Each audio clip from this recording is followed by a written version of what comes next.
PLN Distribusi Bali jamin kebutuhan listrik selama perayaan Natal 2018 dan Tahun Baru 2019 bisa terpenuhi. Beban puncak penggunaan listrik selama Nataru diprediksi terjadi pada tanggal 27 dan 29 Desember. Menghadapi perayaan Natal, Galungan dan Tahun Baru 2018, PLN Unit Induk Distribusi Bali menjamin kebutuhan listrik selama Nataru mencukupi. PLN telah menyiagakan 5 unit UPS dengan total kapasitas daya 950 kV, serta 27 unit gardu bergerak dan 8 unit genset.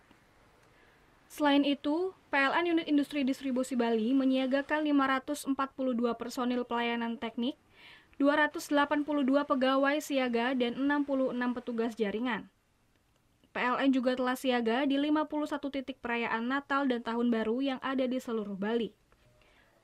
General Manager PLN Unit Induk Distribusi Bali, Nyoman Astawa, mengungkapkan beban puncak pada perayaan Natal dan Tahun Baru terjadi pada tanggal 27 dan 29, yakni mencapai 880 MW.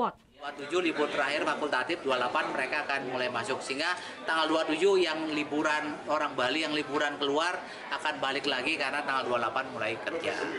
Sehingga di situ beban puncak. Kemudian kalau tanggal 29 juga akan terjadi beban puncak karena kita melihat itu akan mulai juga puncak-puncaknya juga orang yang mau berkaitan dengan persiapan tahun baru. Tapi itu sangat tergantung dengan kondisi cuaca. Kita berharap mudah-mudahan cuaca bersahabat.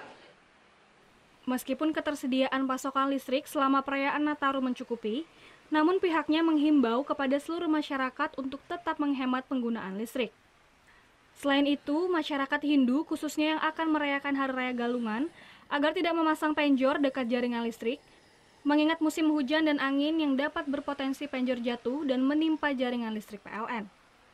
Surya Sanjaya melaporkan untuk NET. Oh yang beneran? Iya, oke.